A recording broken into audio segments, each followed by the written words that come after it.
ನಾನು ಕಳೆದ 6 ವರ್ಷದಿಂದ ವರಮಹಾಲಕ್ಷ್ಮಿ ವ್ರತವನ್ನು ಮಾಡ್ತಾ ಇದ್ದೀನಿ. ವರಮಹಾಲಕ್ಷ್ಮಿ ವ್ರತದ ವಿಧಿವಿಧಾನ ನಿಮ್ಗಳಿಗೂ ಕೂಡ ಹೇಳ್ಕೊಡ್ತಿದ್ದೀನಿ. ಮೊದಲನೇದಾಗಿ ನೀವು ಬೆಳಗಿನ ಜಾವ 4 ಗಂಟೆಗೆ ಎದ್ದು ತಲೆ ಸ್ನಾನ ಮಾಡಿ ಪೂಜೆನ ಶುರು ಮಾಡಿಕೊಳ್ಬೇಕು. ವರಮಹಾಲಕ್ಷ್ಮಿ ವ್ರತಕ್ಕೆ ಪೂರ್ವ ಸಿದ್ಧತೆ ಮಾಡಿ ಇಟ್ಕೊಳ್ಳೋದು ತುಂಬಾ ಮುಖ್ಯ ಆಗುತ್ತೆ. ಯಾಕಂದರೆ ನೀವು ಒಂದು ಸಾರಿ ಪೂಜೆ ಕೂತ್ಕೊಂಡ್ರೆ ಪದೇ ಪದೇ ಅದಿಲ್ಲ ಇದಿಲ್ಲ ಅಂತ ಎದ್ದೇಳ್ತಾ ಇರಬಾರ್ದು. ಒಂದೇ ಜಾಗದಲ್ಲಿ ಕೂತ್ಕೊಂಡು ಪೂಜೆ ಮಾಡೋದು ತುಂಬಾ ಶ್ರೇಷ್ಠ.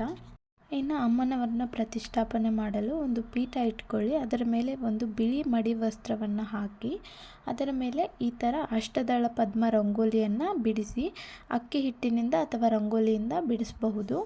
ರಂಗೋಲಿಯ ಮೇಲೆ ಸ್ವಲ್ಪ ಅರಿಶಿನ ಕುಂಕುಮವನ್ನು ಹಾಕಿ ಇನ್ನೊಂದು ಬೆಳ್ಳಿ ತಟ್ಟೆ ಅಥವಾ ತಾಮ್ರದ ತಟ್ಟೆ ಅಥವಾ ಹಿತ್ತಾಳೆ ತಟ್ಟೆ ಮೇಲೆ ಸ್ವಲ್ಪ ಅಕ್ಕಿ ಕಾಳುಗಳನ್ನ ಹಾಕ್ಕೊಂಡು ಅದರ ಮೇಲೂ ಸಹ ಅಷ್ಟದಳ ಪದ್ಮ ರಂಗೋಲಿಯನ್ನು ಹಾಕಿ ಅದರ ಮೇಲೆ ಸ್ವಲ್ಪ ಅರಿಶಿನ ಮತ್ತು ಕುಂಕುಮವನ್ನು ಹಾಕಿ ತಟ್ಟೆನ ಪೀಠದ ಮೇಲೆ ಇಟ್ಟುಕೊಳ್ಳಿ.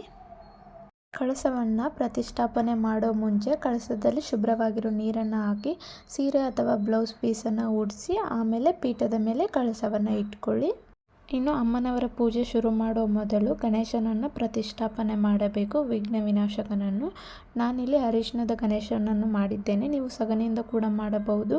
ನಿಮ್ಮ ಹತ್ತಿರ ಬೆಳ್ಳಿ ಅಥವಾ ತಾಮ್ರದ ಗಣೇಶನ ಮೂರ್ತಿ ಇದ್ದರೆ ಅದು ಕೂಡ ಇಟ್ಟು ಪೂಜೆ ಮಾಡಬಹುದು. ಇನ್ನು ಕಳಸದ ಮೇಲೆ ಕೈ ಇಟ್ಟು ಗಂಗೆ ಚ ಯಮುನೆ ಚ ಮಂತ್ರವನ್ನು ಹೇಳಿ ಕಳಸಕ್ಕೆ ಅರಿಶಿನ ಕುಂಕುಮವನ್ನು ಇಟ್ಟುಕೊಳ್ಳಿ. ನಂತರ ಅಮ್ಮನವರಿಗೆ ಮಾಂಗಲ್ಯ ಕಟ್ಟಿಕೊಳ್ಳೋದು. ತಾಮ್ರ ಅಥವಾ ಚಿನ್ನದ ಮಾಂಗಲ್ಯ ಇದ್ದರೆ ಹಾಕಿಕೊಳ್ಳಬಹುದು, ಇಲ್ಲವಾದರೆ ಅರಿಶಿಣದ ಕೊಂಬಲ್ಲಿ ಮಾಂಗಲ್ಯವನ್ನು ಕಟ್ಟಿಕೊಳ್ಳಬಹುದು. ಮುಂದಿನ ವಿಡಿಯೋದಲ್ಲಿ ಮಾಂಗಲ್ಯವನ್ನು ಹೇಗೆ ಕಟ್ಟುವುದು ಅಂತ ಹೇಳಿಕೊಟ್ಟಿದ್ದೇನೆ, ಆ ವಿಡಿಯೋ ಕೂಡ ನೋಡಿ. ಹಾಗೆ ಕಳಸದ ನೀರಲ್ಲಿ ಏನೆಲ್ಲ ವಸ್ತುಗಳನ್ನ ಹಾಕಬೇಕು ಅಂತ ನೋಡ್ಕೊಳ್ಳೋಣ.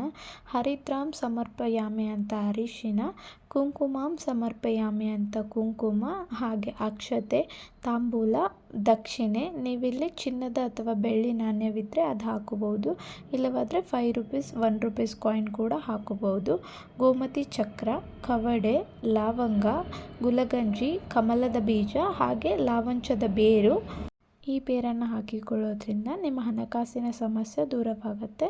ಜೊತೆಗೆ ಪಚ್ಚ ಕರ್ಪೂರ ಕೂಡ ಹಾಕಿಕೊಳ್ಳಿ. ನಂತರ ಕಾಯಿನ ಮೊದಲೇ ತೊಳೆದು ಅರಿಶಿನ ಹಚ್ಚಿ ಇಟ್ಕೊಳ್ಳಿ. ಕಳಸಕ್ಕೆ 5 ಕುಡಿ ಇರೋ ವೀಳ್ಯದೆಲೆನ ಅಥವಾ ಮಾವಿನ ಎಲೆನ ಇಟ್ಕೊಳ್ಳಿ. ಅದಾದಮೇಲೆ ಅಮ್ಮನವರ ಮುಖವಾಡಕ್ಕೆ ಅಲಂಕಾರ ಮಾಡಿ. ಅಲಂಕಾರಕ್ಕೆ ಉಪಯೋಗಿಸುವ ವಸ್ತುಗಳು ಹೊಸದಾಗಿರಲಿ. ನೀವು ಉಪಯೋಗಿಸಿರುವ ವಸ್ತುಗಳಿಂದ ಅಮ್ಮನವರಿಗೆ ಅಲಂಕಾರ ಮಾಡಿದರೆ ಅದು ಶ್ರೇಷ್ಠವಲ್ಲ.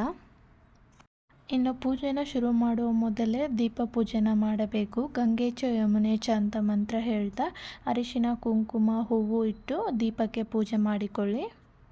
ಅಮ್ಮನವರಿಗೆ ಸಂಕಲ್ಪ ಮಾಡಿಕೊಳ್ಳುತ್ತಾ ಪೂಜೆಯನ್ನು ಶುರು ಮಾಡಿಕೊಳ್ಳಿ. ಮೊದಲಿಗೆ ಗಣೇಶನ ಪೂಜೆ ಶುರು ಮಾಡಿ ಅರಿಶಿನ ಕುಂಕುಮ ಹೂವು ಗೆಜ್ಜೆ ವಸ್ತ್ರ ಅಕ್ಷತೆ ಎಲ್ಲವನ್ನು ಸಮರ್ಪಣೆ ಮಾಡಿ ಗಣೇಶನ ಪೂಜೆಯ ನಂತರ ವೃತ್ತದ ದಾರವನ್ನು ರೆಡಿ ಮಾಡಿಕೊಳ್ಳೋದು.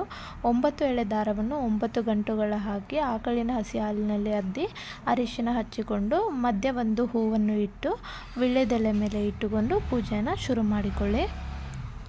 ನಂತರ ದೇವರ ಮುಂದೆ ಇಟ್ಟಿರುವ ಎಲ್ಲ ಹೂವು ಹಣ್ಣು ತಾಂಬೂಲ ಕಾಯಿ ಕರ್ಪೂರಕ್ಕೆ ಪೂಜೆಗೆ ಇಟ್ಟಿರುವ ಒಂದು ಹೂವಿನಿಂದ ಜಲಪ್ರೋಕ್ಷಣೆ ಮಾಡಿಕೊಳ್ಳಿ.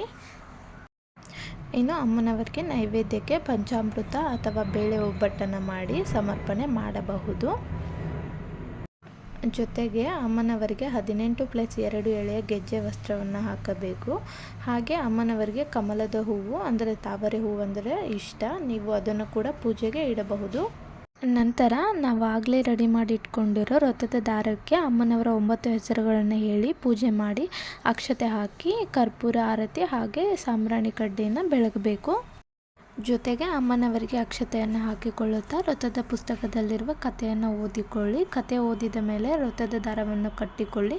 ನಂತರ ಅಮ್ಮನವರಿಗೆ ಕುಂಕುಮಾರ್ಚನೆಯನ್ನು ಮಾಡಬೇಕು. 108 ಸಾರಿ 108 ನಾಮಗಳನ್ನು ಜಪ ಮಾಡುತ್ತಾ ಕುಂಕುಮಾರ್ಚನೆಯನ್ನು ಮಾಡಿಕೊಳ್ಳಿ.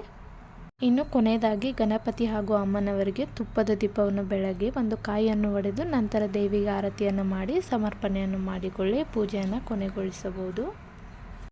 ಕೊನೆಯದಾಗಿ 5, 9, 11 ಜನ ಮುತ್ತೈದೆಯರನ್ನ ಕರೆದು ಅವರಿಗೆ ತಾಂಬೂಲವನ್ನು ಕೊಡಿ. ತಾಂಬೂಲದಲ್ಲಿ ಏನೆಲ್ಲ ಕೊಡಬೇಕಂತ ನೆಕ್ಸ್ಟ್ ವಿಡಿಯೋದಲ್ಲಿ ಅಪ್ಲೋಡ್ ಮಾಡಿರ್ತೀನಿ. ಒಂದು ಸಾರಿ ನೀವು ಫ್ರೀಯಾಗಿದ್ದು ನನ್ನ ವಿಡಿಯೋಸ್ ಇಷ್ಟ ಆದರೆ ಚೆಕ್ ಮಾಡಿ. ಲಾಸ್ಟಲ್ಲಿ ಅಮ್ಮನವರಿಗೆ ಕೆಂಪಾರತಿ ಅಥವಾ ಕೆಂಪು ನೀರಿನ ಆರತಿಯನ್ನು ಮಾಡಿ ದೃಷ್ಟಿಯನ್ನು ತೆಗೆಯಲಿ.